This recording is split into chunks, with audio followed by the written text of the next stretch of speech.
আপনারা এটা জানেন তো যে অন্যের জন্য দোয়া করলে লাভ? ধরেন যে আপনার এক ভাই দারিদ্র্যের কষাঘাতে জর্জরিত, টাকা পয়সা না, আপনি দোয়া করলেন যে আল্লাহ আমার ভাইটা আর্থিক সমস্যায় আছে, তার আর্থিক সমস্যা দূর করে দাও। ফেরেশতারা দোয়া করে, আল্লাহ যিনি দোয়া করলো তার যদি আর্থিক সমস্যা থাকে তুমি আগে তার আর্থিক সমস্যা দূর করে দাও। সুবহানাল্লাহ সুবহানাল্লাহ বিহামদি। তো এক লোক এই হাদিসের ফজিলত শুনে ইফতারির পূর্ব মুহূর্তে, যেহেতু দোয়া কবুল হয়, তার ওয়াইফ ইফতারি তৈরি করতেছে, এই হাদিসের ফজিলত শুনে এক লোক তার বন্ধুর জন্য দোয়া করতেছে যে আল্লাহ আমার বন্ধুটার তো এখনো বিয়ে হয় নাই, তুমি সুন্দরী রূপবতী একটা স্ত্রীর ব্যবস্থা করে দাও আল্লাহ আমার বন্ধুর।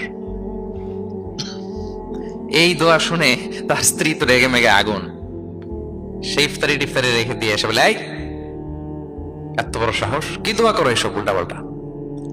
স্বামী বলে, কি দোয়া উল্টাপাল্টা, কি দোয়া করলাম? আমি তোমার বন্ধুর জন্য দোয়া করছি যে আল্লাহ তারে তুমি রূপবতী সুন্দরী স্ত্রীর ব্যবস্থা করে দাও। তো ওয়াইফ বলে, এই তুমি কি মনে করছো আমি হাদিসটা জানি না যে অন্যের জন্য ভালো কোনো দোয়া করলে আগে এটা নিজের জন্য কবুল হয়? সুবহানাল্লাহ। দেখেন ইসলামের বিধান কত সুন্দর। আপনি অন্যের কল্যাণ কামনা করলে এই কল্যাণ ফিরে আপনার দিকে আসে আগে।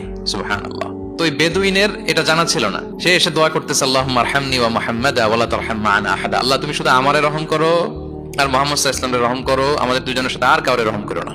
রাসূল ইসলাম তাকে বলেন, হায় রে, একটা প্রশস্ত বিষয়কে সে সংকীর্ণ করে ফেললো। আফসোস করে বলতেছে, কারণ আল্লাহর দরবারে রহমের কি কোনো ঘাটতি আছে বলেন তো? আল্লাহর দরবারে রহমতের কোনো কমতি আছে? নাই। সাথে সবাইকে ইনক্লুড করতে পারতো। আচ্ছা গেল, দোয়া শেষে এবার সে মসজিদে নবীর মাঝখানে বসে পেশাব করা আরম্ভ করছে। এবার তো সাহাবারা রেগে মেগে আগুন, কি এত বড় সাহস, মসজিদে নবীর মাঝখানে পেশাব! সবাই উদ্ধত হচ্ছে, তাকে মারতে যাবে। রাসূল ইসলাম সবাইকে সামলালেন, থামালেন, বললেন, রাখো রাখো রাখো, ছাড়ো, আগে সারতে দাও। কারণ কেউ যখন ওয়াশরুম সারে মাঝখানে তাকে ডিস্টার্ব করা যায় না, এটা তার ক্ষতি হবে। রাসূল ইসলাম বললেন, রাখো, লেট হিম পাস ইউরিন, তাকে কাজ সারতে দাও।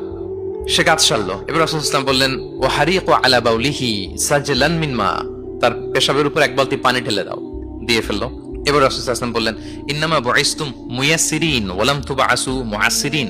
হে সাহাবারা, মনে রাখো তোমরা সহজপন্থী হিসেবে প্রেরিত হয়েছে, তোমরা কট্টরপন্থী হয়ে পৃথিবীতে প্রেরিত হও নাই।